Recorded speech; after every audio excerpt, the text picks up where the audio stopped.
First of our series today is our Nirvana Phoenix series, and you have to say it dramatically like that. You can't say Nirvana Phoenix. Nirvana Phoenix. No, it has to be drama. It has to be high drama for the whole sentence. For Nirvana Phoenix range. I love this. I love this jewelry, and we have it in so many colours as well. So let me show you. The first of which are the earrings that I'm currently wearing. You see these bad boys? Let me get a mirror so I can see the bad boys myself. Yeah, these are gorgeous. These ones. You see them in my ears. We're getting a good look on the camera there. Let me get a thumbs up. Are we seeing them? Are we looking good on the earrings? Can you see? Maybe I shouldn't be dancing. Maybe if I shake my head vigorously. Yeah, these are great. I love these ones. We have it in the earring. We have it in the neck, in the bracelet, and we also have it as a pendant. Right? The Caitlin. Here at Caitlin, I'll act like a corporate envoy, shall we? Here at Caitlin, we love the Phoenix design. We think it's really sexy. We go all in for it, and it is super popular. So we have it in literally every single variety that one could possibly wear it. This is the vitriol medium that I'm currently modeling for you.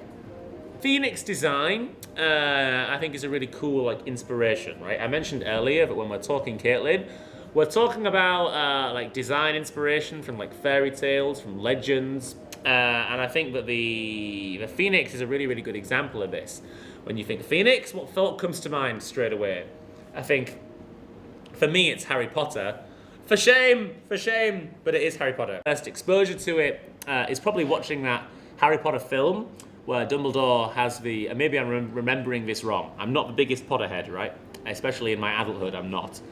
But there's that scene, isn't there, where Dumbledore's in his office and there is the Phoenix, and then the Phoenix bursts into flame dramatically. And then Harry's like, oh no, Dumbledore, you're bad, it's on fire. That's what Harry sounds like, right? He sounds like he's from Hull. And then Dumbledore's like, no, don't worry, Harry.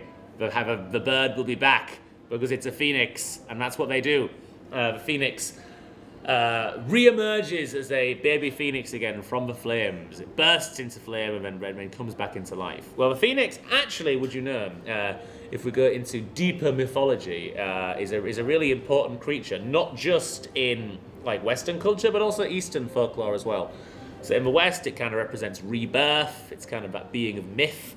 When it dies, it is reborn. The phoenix kind of being immortal, symbolizing new life, symbolizing, in many ways, fertility, and symbolizing love, right? It's it burns up in flame and comes back. Am I a fan of Harry Potter? I don't dislike Harry Potter. I think there are a lot of people on the hate train for Harry Potter. Sam, it's a kid's book. Why do adults like it so much? And I think that's fine.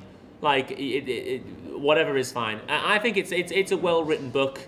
It's very simplistic. The themes are very kind of black and white, right? There is evil and there is good, and it's a very simple story about overcoming good. There's no wonder it's so successful.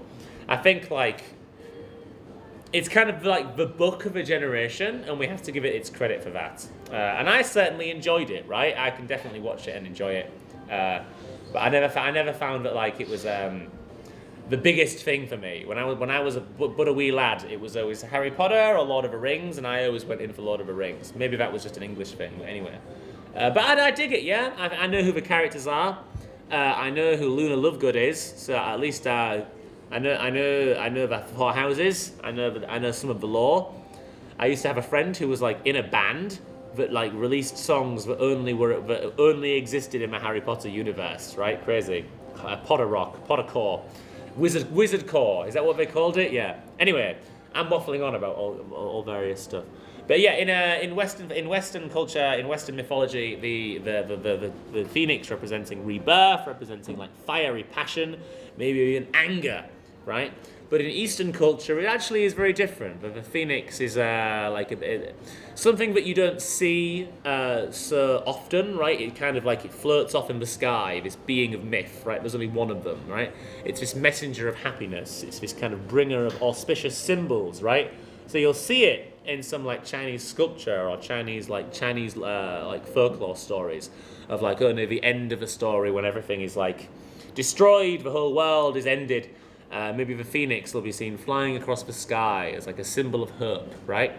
And I think it has that really cool ethos that makes it like an interesting piece to design jewelry around, right? Like rebirth and relife and reinventing yourself and becoming like the best version of yourself, right? I think all of us in our own way, after every few years or so, maybe every 3 years, maybe every 5 years, maybe every 6 months, you know, we kind of burn ourselves down and we re-emerge into the world as a different person.